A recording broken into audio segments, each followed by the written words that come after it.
Social boycott کی مہم ہے، اس سے مبرہ تھا، باقی تمام بنو ہاشم ان ایٹراسٹیز کو فیس کر رہے تھے۔ اب اگر میرا مقدمہ یہ ہے کہ اگر ابو طالب کا کہ ایمان کا اعلان کر دیا جاتا تو اسلام جو ہے وہ اسی وقت ختم ہو جاتا، اسلام کو پنپنے کا موقع ہی نہ ملتا، اور اگر ابو طالب کے ایمان کا اعلان کر دیا جاتا تو ابو طالب اجتماعی دین سے ہٹ جاتے، اس وقت کا جو دین تھا اجتماعی دین سے ہٹ جاتے، اور ابو طالب کو دار الندوہ کی نشست سے فارغ کر دیا جاتا، اور ساتھ ساتھ انہیں اپنے قبیلے کی سرداری سے بھی فارغ کر دیا جاتا۔ اب لا آف پرائمو جینیچر چونکہ وہاں نافذ تھا، باپ، باپ کے بعد بیٹا، بیٹے کے بعد بڑا بیٹا، اس طرح اس سیکوینس میں اگر چلتے تو ابو طالب کے بعد جو سردار بننا تھا بنو ہاشم کا وہ ابو لہب تھا، اور ابو لہب چونکہ رسول اللہ صلی اللہ علیہ وآلہ وسلم کا بدترین مخالف تھا اور بنو امیہ کا داماد تھا، اس لیے یہ 100% یقینی بات تھی کہ ابو لہب سردار بنتے ہی محمد مصطفیٰ صلی اللہ علیہ وآلہ وسلم کو مباح قرار دے دیتا، اور مباح کی فیٹ میں آپ کو بتا چکا ہوں۔ اس لیے جناب ابو طالب کے ایمان کا اعلان کرنا بہت بڑی اس وقت بے وقوفی کی تھا، اور بہت بڑا سیاسی اور سماجی خطرہ تھا۔ جب تک اب اس کو میں آپ کو دلیل اور واقعے سے ثابت کرتا ہوں کہ یہ بات کس طرح ہے۔ جب تک ابو طالب زندہ رہے، یہ تاریخ اور احادیث کی کتابوں میں صریحاً یہ بات موجود ہے کہ ابو طالب کی زندگی میں کوئی بھی مکے کا کوئی شخص رسول اللہ صلی اللہ علیہ وآلہ وسلم کے ساتھ فزیکل ٹارچر نہیں کر سکا، کوئی بھی شخص میں یہ ہمت نہیں تھی کہ وہ رسول اللہ صلی اللہ علیہ وآلہ وسلم کو دامن سے پکڑ کے کھینچ بھی لے۔ زبانی بکواس کرتے تھے میرے رسول صلی اللہ علیہ وآلہ وسلم کے ساتھ، اور زبانی تانا زنی، مخالفت، سب کچھ کرتے تھے، لیکن کسی میں یہ ہمت نہیں تھی کہ وہ رسول اللہ صلی اللہ علیہ وآلہ وسلم کو آگے ٹچ کر سکے، کیونکہ ابو طالب بہت مضبوط سردار تھے، دار الندوہ کے ممبر تھے، اور انہوں نے یہ اعلان کر رکھا تھا کہ اگر میرے بھتیجے کا بال بھی بیکا ہوا تو میں یہاں کشت و خون بہا دوں گا، اور ایک سیول وار جو ہے وہ پھوٹ پڑے گی۔ اور ساتھ ساتھ یہ بھی تھا کہ مدینہ میں چونکہ عبد المطلب حضور کے دادا کے ننہال جو تھے وہ مدینہ سے تھے، یعنی ابو طالب کے ننہال جو تھے وہ مدینہ میں سے تھے، تو وہاں سے بھی انہوں نے وہاں سے بھی لکھ دیا کہ اگر کسی بندے نے میرے بھتیجے کی طرف آنکھ اٹھا کر دیکھا تو مدینہ سے بھی کمک آئے گی، یثرب سے بھی کمک آئے گی، اور ہم تمہارے خلاف باقاعدہ جنگ کا اعلان کریں گے۔ ابو طالب نے یہ اپنی دھمکی سمجھ لیں، یہ اپنا اثر، اپنا نفوذ سمجھ لیں، یہ برقرار رکھا۔ ان حالات میں اگر یہ اعلان کر دیا جاتا کہ ابو طالب مسلمان ہو گئے ہیں تو وہ دار الندوہ کے اجتماعی دین سے ہٹ جاتے، اور انہیں بنو ہاشم کی سرداری سے ہاتھ دھونے پڑتے، اور اس کے بعد جس کی باری تھی وہ ابو لہب تھا، اور پھر جو ہوتا وہ الحفیظ الامان۔ یہ اس طرح کے جب تک ابو طالب زندہ رہے کسی کی یہ جرت نہیں ہوئی۔ جب ابو طالب وصال فرما گئے اور بالکل لا آف پرائمو جینیچر کے تحت ابو لہب جو ہے وہ بنو ہاشم کا سردار بن گیا اور دار الندوہ کی ممبرشپ کی گدی اس نے سنبھال لی، تو اسی دن اس نے رسول اللہ صلی اللہ علیہ وآلہ وسلم کو مباح قرار دے دیا۔ اور لوگوں نے رسول اللہ صلی اللہ علیہ وآلہ وسلم کے ساتھ بدتمیزی کرنی شروع کر دی۔ سب سے پہلے اس روئے زمین کے ایک لعنتی ترین شخص عقبہ بن ابی معیط جو کہ بنو امیہ سے تعلق رکھتا تھا، اس نے ابو جہل کے کہنے کے اوپر رسول جو کہ بنو مخزوم کا سردار تھا اس وقت، ولید بن مغیرہ بنو مخزوم کا سردار تھا، ولید بن مغیرہ کے بعد ابو جہل بنا۔ ابو جہل کے کہنے کے اوپر یہ جو عقبہ بن ابی معیط تھا یہ جا کر اونٹ کی ایک اوجڑی لے کے آیا ذبح کو، اور گندی اوجڑی، گند سے بڑی اوجڑی کو میرے آقا کریم صلی اللہ علیہ وآلہ وسلم کی پشت پر ڈال دی۔ یہ پہلا فزیکل اسالٹ تھا جو ابو طالب کی وفات کے بعد رسول اللہ صلی اللہ علیہ وآلہ وسلم پر کیا گیا، اور اس کے بعد اسی ذلیل انسان نے رسول اللہ صلی اللہ علیہ وآلہ وسلم کے گلے میں کپڑا ڈالا، اور کپڑا ڈال کے اس کو ایسے ایسے مروڑنا شروع کر دیا، اور رسول اللہ صلی اللہ علیہ وآلہ وسلم کا گلہ مبارک گھٹتا چلا گیا۔ اس پہ پھر ابو بکر صدیق نے مداخلت کی، اور ابو بکر صدیق کو انہوں نے بہت مارا۔ تو یہ فزیکل اسالٹ سیدنا ابو طالب کی وفات کے بعد شروع ہوئے، اور کیوں شروع ہوئے کہ بنو ہاشم کا سردار ابو لہب بن گیا تھا، اور ابو لہب نے رسول اللہ کو مباح قرار دے دیا تھا۔ انہی حالات کو دیکھتے ہوئے، خطرات کو بانپتے ہوئے، رسول اللہ صلی اللہ علیہ وآلہ وسلم فوری طور پر طائف روانہ ہو گئے، اور طائف میں جا کر رسول اللہ صلی اللہ علیہ وآلہ وسلم نے صرف یہی گزارش کی کہ مجھے پناہ دے لو اور مجھے رکھ لو، تم عرب و عجم پر حکمرانی کرو گے۔ لیکن وہاں بھی پناہ نہ ملی۔ اب جب وہ واپس تشریف لائے تو مکے کی فضا بہت خراب ہو چکی تھی۔ یاد رکھیے کہ رسول اللہ صلی اللہ علیہ وآلہ وسلم کا جو دورہ طائف تھا یہ ایک دن پہ محیط نہیں تھا، سیورل ڈیز کے اوپر تھا۔ جب آپ مکہ میں واپس تشریف لائے تو مکہ کی فضا خراب ہو چکی تھی، رسول اللہ صلی اللہ علیہ وآلہ وسلم کو اس کا اندازہ ہو چکا تھا، لہٰذا آپ مکہ شہر کے باہر تشریف فرما ہوئے، اور وہاں سے اپنے منہ بولے بیٹے جو کہ ان کا غلام تھا جناب زید بن حارثہ کو، جو ان کے ساتھ طائف کے سفر میں تھے،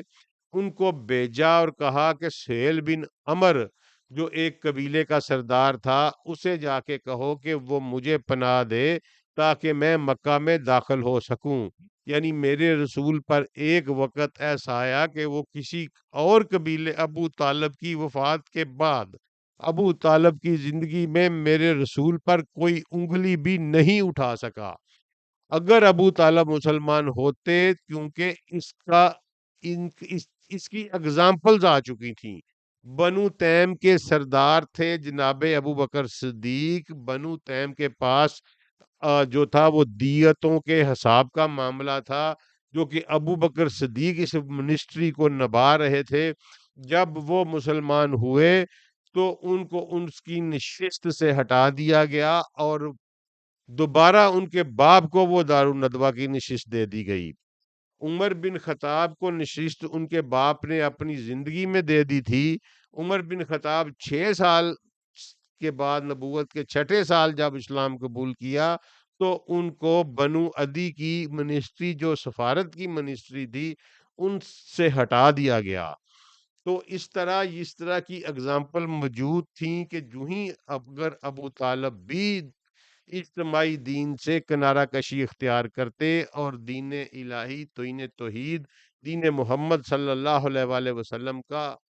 علانیہ اعلان کر دیتے کہ میں بھی مسلمان ہو چکا ہوں، تو اسی وقت وہ جاتے رہتے، اور رسول اللہ صلی اللہ علیہ وسلم کی زندگی فوری طور پر ان خطرات سے دوچار ہو جاتی ابتدائی طور پر ہی، کیونکہ اگر یہ کام پہلے دوسرے تیسرے دن ہی ہو جاتا، جب جناب اما خدیجہ نے رسول اللہ صلی اللہ علیہ وسلم کے پر ایمان کی شہادت دی، جناب علی المرتضیٰ مولا علی علیہ السلام نے دی، تو اس کے بعد اگر ابو طالب بھی دے دیتے تو اسلام کا یہ ننھا سا کھلتا ہوا پودا وہیں مسل دیا جاتا، اور اسلام کو پنپنے کی کسی قسم کی کوئی چانس نہ ملتی۔ یہ ایک قاعدہ تھا، سیاسی قاعدہ تھا. جب ابو طالب فوت ہو گئے تو میرے رسول طائف گئے، صرف اس لیے کہ کوئی انہیں پناہ دے دے. شہنشاہ کونین، اس پوری دنیا کا مالک و وارث، انسانیت کا سردار، سید البنی آدم، اس حالات میں پہنچا کہ ان کے پاس پناہ نہیں تھی، ان کے خون کو مباح قرار دے دیا گیا تھا، اور طائف سے ناکامی کے بعد وہ مکہ میں داخل نہیں ہو سکتے تھے. مبادہ یہ کہ جو ہی وہ مکہ کی حدود میں داخل ہوتے، کوئی بھی شخص ان کا اوپر دست درازی کر سکتا تھا. لہٰذا انہوں نے بھیجا سہیل بن عمر کو. سہیل بن عمر نے اس سے معذرت کر لی اور کہا کہ میں یہ وزن نہیں اٹھا سکتا. زید بن حارثہ واپس آئے اور رسول اللہ صلی اللہ علیہ وآلہ وسلم کو بتایا، تو رسول اللہ صلی اللہ علیہ وسلم نے، آپ یہ دیکھ لیں کہ کیسے کیسے دکھ میرے رسول پر آئے. رسول اللہ صلی اللہ علیہ وآلہ وسلم نے دوبارہ پھر ان کو بھیجا، اور اس وقت بھیجا انہیں، ان کا نام تھا مطعم بن عدی. ٹھیک ہے جی. یہ مطعم بن عدی بن نوفل بن عبد مناف، یہ رسول اللہ صلی اللہ علیہ وآلہ وسلم کے دادا کا دوسرے بھائی تھے. یعنی عبد مناف کے 4 بیٹے تھے. ایک کا نام مطلب تھا، ایک کا نام ہاشم تھا، ایک کا نام عبد شمس تھا، ایک کا نام نوفل تھا. نوفل کے بیٹے تھے عدی، عدی کے بیٹے تھے مطعم، مطعم کے بیٹے آگے ہوئے ہیں جبیر جو صحابی ہوئے ہیں. لیکن اس وقت وہ اسلام قبول نہیں کیا ہوا تھا، یہ فتح مکہ پہ انہوں نے اسلام قبول کیا تھا. تو مطعم بن عدی جو تھے وہ زندہ تھے، بزرگ تھے، اور اپنی اس قبیلے کی شاخ کے سردار تھے. تو اس وقت بنو نوفل جو میں نے آپ کو بتایا ہے اس کے وہ سردار تھے. تو بنو نوفل کے سردار کو، چونکہ وہ بھی بنو عبد مناف سے تعلق رکھتے تھے، رسول اللہ نے اپنی رشتہ داری کا، اپنے خون کا واسطہ دیا. وہ بندہ غیرت مند تھا. مطعم بن عدی جو تھا وہ غیرت مند بزرگ تھا. اس کے 9 بیٹے تھے. اس نے اپنے بیٹوں کو ساتھ لیا، ہتھیار سجائے، وہ باہر آیا اور رسول اللہ صلی اللہ علیہ وآلہ وسلم کو اپنی پناہ میں لیا اور سیدھا کعبے میں لے کے گیا، جہاں کے دارالندوا کے ممبرز چپالیں لگا کر بیٹھے ہوئے تھے. وہاں اعلان کیا کہ محمد صلی اللہ علیہ وآلہ وسلم آج کے بعد میری یعنی بنو نوفل کی پناہ میں ہے، کیونکہ اس وقت رسول اللہ صلی اللہ علیہ وسلم کو ابو لہب نے قبیلے سے خارج کر کے مباح قرار دے دیا ہوا تھا. اس وقت تک رسول اللہ کے صحابی بھی بہت سارے جمع ہو چکے تھے، رسول اللہ صلی اللہ علیہ وسلم کے گارڈز بھی سمجھ لیں زندگی بن گئے ہوئے تھے. اس کے باوجود رسول اللہ صلی اللہ علیہ وآلہ وسلم کسی کی پناہ حاصل کیے بغیر مکہ میں داخل نہیں ہوئے اور نہ ہی ہو سکتے تھے. اگر یہی بات پہلے دن ہو جاتی یا زندگی کی کسی سٹیج پر ہو جاتی جب کہ ابھی اتنے لوگ بھی مسلمان نہیں ہوئے تھے، رسول اللہ صلی اللہ علیہ وسلم کے جو اولین صحابی تھے وہ بھی ابھی در بدر تھے، چھوٹے چھوٹے لوگوں نے، غلاموں نے صرف اسلام قبول کیا تھا، چند مدودے کے گنتی کے لوگ تھے بڑے خاندانوں کے جنہوں نے اسلام قبول کیا تھا. اگر ابو طالب کے ایمان کا اعلان کر دیا جاتا اور یہ بتا دیا جاتا کہ ابو طالب بھی مسلمان ہو چکے ہیں، تو رسول اللہ صلی اللہ علیہ وآلہ وسلم کو مباح قرار دے دیا جاتا. ابو لہب بھی اسی وقت بنو ہاشم کا سربراہ بن جاتا. اس لیے رسول اللہ صلی اللہ علیہ وسلم نے اپنی بتائی ہوئی خدائی حکمت کے تحت اس بات کا اعلان نہیں کیا، ورنہ ابو طالب مسلمان تھے، مسلمان تھے، مسلمان تھے. اب یہ ہو ہی نہیں سکتا، کیونکہ اب میں آتا ہوں کہ میں نے آپ کو مفصل بیان کر دیا ہے، اور سہیل بن عمر اور اس کے بعد مطعم بن عدی سے اس پناہ کو مانگنا، اس بات مکے میں داخل ہونے سے پہلے اس بات کا ثبوت ہے کہ رسول اللہ صلی اللہ علیہ وآلہ وسلم کو مباح قرار دے دیا گیا تھا. اس کے علاوہ رسول اللہ صلی اللہ علیہ وآلہ وسلم کا جا کر طائف میں پناہ مانگنا اسی بات کا ثبوت ہے. اور اسی بات کا ثبوت ہے کہ جب مطعم بن عدی نے رسول اللہ کو پناہ دے دی اور اس کے 1-2 مہینے کے بعد جب حج کا موسم آیا تو مختلف عرب کے قبائل حج کی غرض سے مکہ میں آئے، تو میرے رسول ایک ایک ایک ایک قبیلے کے پاس جاتے تھے اور اور کہتے تھے جا کے کہ مجھے اپنے ساتھ لے جاؤ، مجھے پناہ دے دو، تم عرب و عجم کے بادشاہ بنا دیے جاؤ گے، کوئی میرے رسول کو نہیں لے کے جاتا۔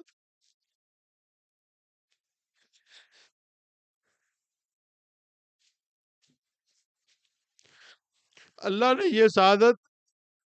ان سارے مدینہ اوس اور خزرج کے قبائل کے نصیب میں لکھی تھی، اور ہجرت مدینہ کی سب سے بڑی وجہ ہی یہی تھی، اور اسی وجہ سے کہ ابو طالب کا سایہ اٹھ گیا ہوا تھا، رسول اللہ صلی اللہ علیہ وآلہ وسلم کی زندگی شدید خطرے میں تھی، اس لیے ابو طالب پر زبان درازی کرنے سے پہلے یہ سوچ لینا کہ رسول اللہ ان کے بارے میں بڑی غیرت رکھتے ہیں، سوچ لیجئے گا، جو کوئی بھی یہ زبان درازی کرتا ہے وہ یہ سوچ لے کہ رسول اللہ صلی اللہ علیہ وآلہ وسلم پر ان کے احسانات ہیں۔ ایک متام بن ندی نے صرف ایک دن پناہ دی تھی، صرف ایک دن، ایک دفعہ پناہ دی تھی، تو غزوہ بدر کی جنگ کو جیتنے کے بعد اس رات کو رسول اللہ نے کہا تھا کہ میرے پاس قریش کے قیدی ہیں، متام بن ندی مجھے سفارش، وہ زندہ ہوتا مجھے سفارش کرتا تو میں اس احسان کے بدلے میں سارے جنگی قیدی بغیر کسی فدیہ کے چھوڑ دیتا۔ تو جس شخص نے 50 سال اپنی پناہ میں رکھا،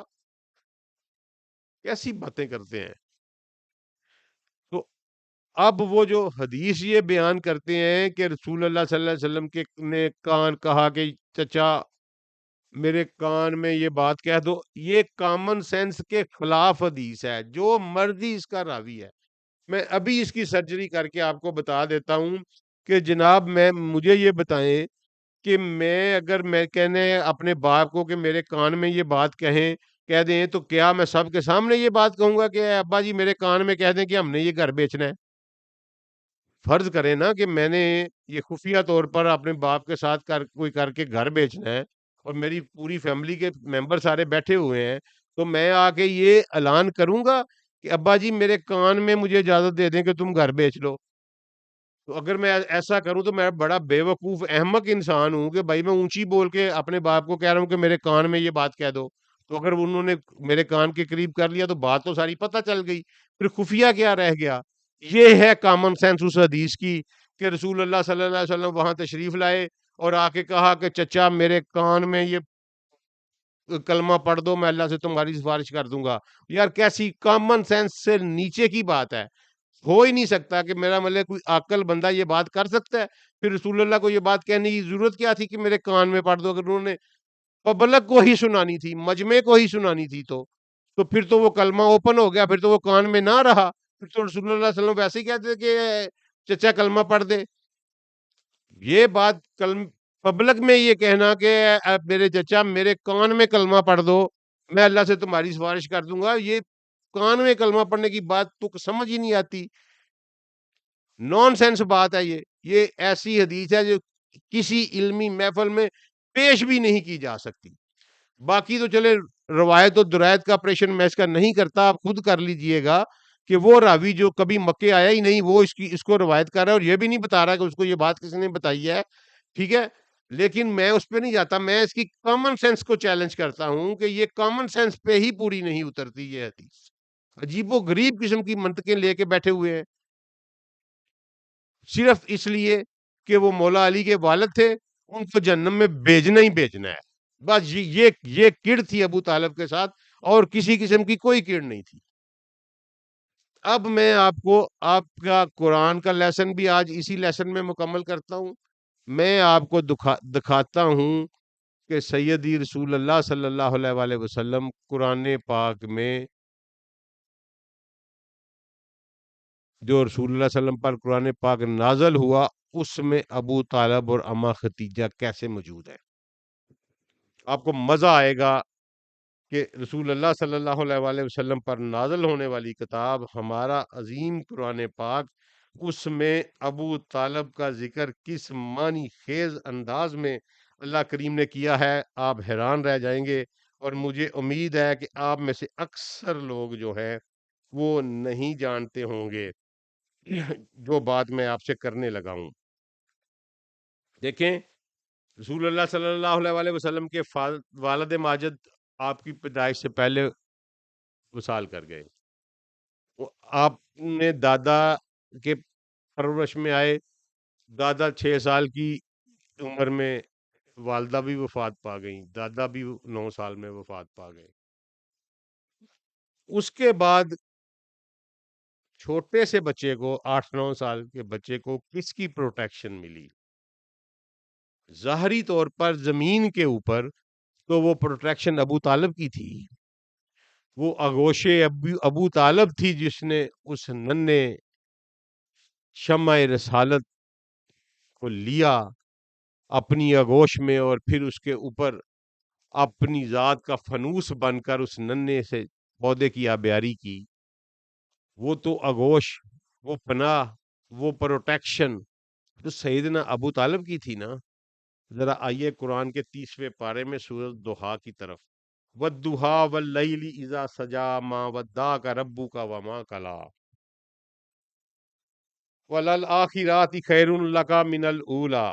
رسول اللہ صلی اللہ علیہ وآلہ وسلم سے خطاب کرتے ہوئے اللہ تعالیٰ کہہ رہے ہیں، میں وہ دوسرے مطلب پہ نہیں جاتا جو امام راضی نے کیا ہے،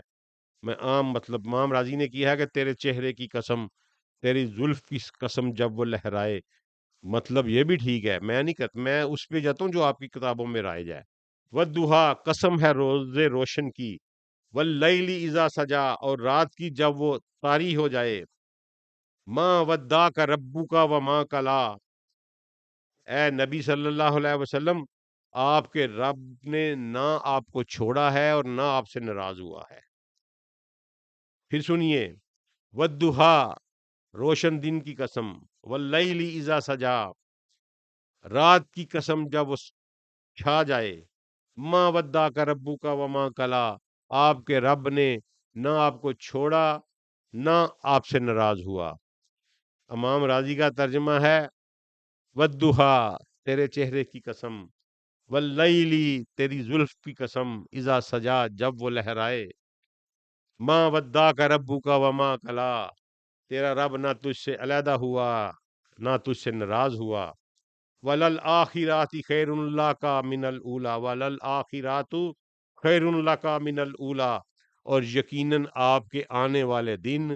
آپ کے گزرے ہوئے دنوں سے بہتر ہیں۔ یقیناً آپ کے آنے والے دن آپ کے گزرے ہوئے دنوں سے بہتر ہیں۔ وَلَسَوْفَ يُعْطِيكَ رَبُّكَ فَتَرْضَىٰ ہم تمہیں اتنا دیں گے کہ آپ راضی ہو جائیں گے۔ وَلَسَوْفَ يُعْطِيكَ ہم آپ کو اتنا دیں گے، آپ کا رب اتنا آپ کو دے گا۔ وَلَسَوْفَ يُعْطِيكَ رَبُّكَ آپ کا رب آپ کو اتنا دے گا، فَتَرْضَىٰ کہ آپ راضی ہو جائیں گے۔ امام زین العابدین کہتے ہیں کہ ہم اہل بیت کی نظر میں قرآن کی سب سے بڑی آیت یہی آیت تھی، اور جب کبھی ہماری خاندانوں میں یہ آیت پڑھی جاتی تو ہم مٹھائیاں بانٹتے اور خوشیاں کرتے۔ لوگوں نے پوچھا کہ امام اس کا وجہ کیا تھی؟ فرمایا کہ ہمیں پتہ ہے کہ ہمارے جد امجد محمد مصطفیٰ صلی اللہ علیہ وآلہ وسلم اپنی پوری امت کی بخشش کے علاوہ کبھی راضی ہو ہی نہیں سکتے، اس لیے یہاں رب نے یہ گارنٹی دے دی ہے، وَلَا سَوْفَ يُعْطِيكَ رَبُّكَ فَتَرْضَىٰ ہم آپ کو اس وقت تک دیں گے جب تک کہ آپ راضی نہیں ہو جائیں گے۔ تو اللہ کے رسول میرے آقا میری بخشش سے پہلے اللہ سے راضی نہیں ہوں گے انشاءاللہ، اس وقت تک راضی نہیں ہوں گے، اور ان کی خواہش پوری نہیں۔ راضی کرنے کا مطلب ہے کہ ایک دینے والا ہو نا، راضی کر کے اس کی خواہش کو پوری کر دینا۔ تو میرے رسول کی خواہش اس وقت تک پوری نہیں ہوگی جب تک ان کے تمام امتی جنت میں نہ چلے جائیں اور اللہ سے چھڑا نہ لیے جائیں۔ والا سوف یوتی کا ربو کا فترزا آپ کا رب آپ کو اتنا دے گا کہ آپ راضی ہو جائیں گے۔ آگے سنیے گا ذرا، عالم یا جد کا یتیمن فآوا کیا کیا ہم نے آپ کو یتیم پا کر اپنی آغوش نہیں بخشی، اپنی پروٹیکشن نہیں بخشی؟ فآوا، آوا کا مطلب ہے ایسی پروٹیکشن جو ہر طرف سے اس چیز کو ڈانپ لے. ٹھیک ہے جی، ایسی پروٹیکشن جو ہر طرف، ایسا کور، ایسی حفاظتی، ایسا بند جو ہر طرف سے اس چیز کو سنبھال لے، اس کو کہتے ہیں آوا میری پروٹیکشن. آوا کا مطلب ہے میری پروٹیکشن، اپنی پروٹیکشن میں لے لینا، اپنی پروٹیکشن میں لے لینا. تو اللہ یہاں کہہ رہے ہیں عالم یا جد کا یتیمن فآوا، ہم نے آپ کو یتیم پا کر اپنی آغوش سونپ دی، اپنی پروٹیکشن سونپ دی. تو پروٹیکشن کس کی تھی؟ جناب سیدنا ابو طالب علیہ السلام کی. ہم نے آپ کو اپنی پروٹیکشن سونپ دی. زمین پر پروٹیکشن کون سی تھی؟ آپ پڑھ لیجئے. آوا کا مطلب پروٹیکشن یا آغوش، پروٹیکٹیو لیب کے علاوہ کوئی ہو تو مجھے بتا دیجئے، میں حاضر ہوں. اللہ نے کہا میں نے تمہیں، اے میرے محبوب، میں نے آپ کو جب یتیم پایا تو میں نے آپ کو اپنی پروٹیکشن عطا کی. اور ظاہری طور پر وہ پروٹیکشن کیا تھی؟ ابو طالب کی پروٹیکشن. ابو طالب کی پروٹیکشن کو اللہ نے اپنی پروٹیکشن قرار دیا. اگلی آیت سنیے گا. وَوَجَدَكَ ضَالًا فَہَدَىٰ. اور یہاں کچھ لوگوں نے بڑا غلط ترجمہ کیا ہے. ضَالًا کا ایک مطلب ہے محبت میں کھو جانا، محبت میں ڈوب جانا. ٹھیک ہے جی،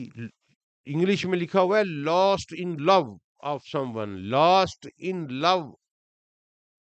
تو فرمایا وَوَجَدَكَ کا دالن فہدا، ہم نے آپ کو اپنی محبت میں کھویا ڈوبا ہوا پایا تو آپ کو فہدا قرآن بخش دیا، ہدایت دے دی آپ کو.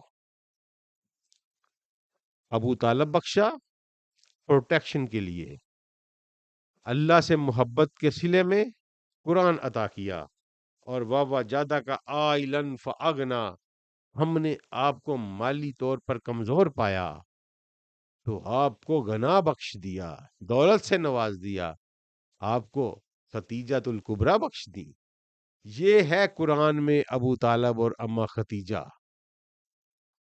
کہ ایک طرف ہے علم علم یا جد کا یتیمن فآوا، عالم یا جد کا یتیمن فآوا، ہم نے آپ کو یتیم پایا تو اپنی پروٹیکشن یعنی ابو طالب بخش دیا.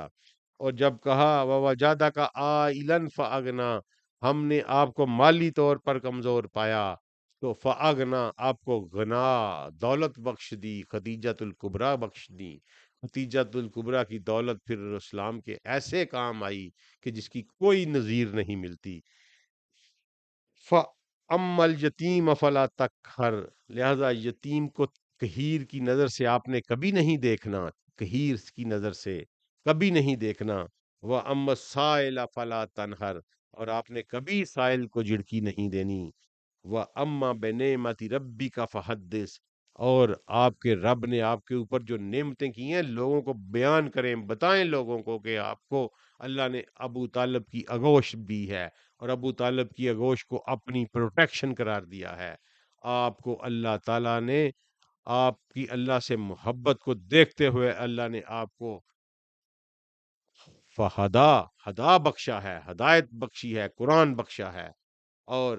آپ کے مالی حالات کی مشکلات کی وجہ سے اللہ نے آپ کو خدیجۃ الکبریٰ جیسی غنی اور دولت مند زوجہ محترمہ عطا کی ہیں. لاکھوں کروڑوں درود و سلام میرے رسول کے چچا اور میرے رسول کی زوجہ میری ماں جناب خدیجۃ الکبریٰ اور جناب سیدنا ابو طالب کے اوپر. اللہ تعالی ہمیں روز محشر کے دن ہمارا حشر سیدی رسول اللہ صلی اللہ علیہ وآلہ وسلم، اما خدیجہ، جناب ابو طالب، جناب مولا علی، حسن، حسین اور سیدات الکائنات کے ساتھ کرے. اے اللہ مجھے میرے سننے والوں کو ہمیں اپنی ماؤں کو سلام کرنے کا موقع دینا۔ یا رسول اللہ، ہمیں یہ کہنے کا موقع دینا کہ یا رسول اللہ، ہم آپ کے غلام تھے، ہم نے آپ کے چچا کا دفاع کیا۔ انشاءاللہ انشاءاللہ یہی گفتگو مجھے قوی یقین ہے میری بخشش کا ذریعہ بنے گی۔ ابو طالب، دوبارہ میں اپنا نچوڑ پیش کر دیتا ہوں کہ اگر ابو طالب کے ایمان کا اعلان کر دیا جاتا تو اسلام سرے سے ختم ہو جاتا۔ ایسا احمقانہ فیصلہ آپ رسول اللہ صلی اللہ علیہ وآلہ وسلم سے کبھی توقع کر ہی نہیں سکتے۔ اللہ کی معیشت عزتی یہ تھی کہ اللہ نے ابو بکر کی آگوش کو اپنی آگوش کہہ کر رسول اللہ کو پروٹیکشن دی تھی۔ یہ منشا تھا، یہ قرآن میں اللہ نے اس کا ذکر کر دیا۔ عالم یجد کا یتیمن فآوا، ہم نے آپ کو یتیم پایا تو اپنی پروٹیکشن عطا کر دی۔ زمینی طور پر، ظاہری طور پر وہ ابو طالب کی پروٹیکشن تھی۔ السلام علیکم ورحمۃ اللہ وبرکاتہ۔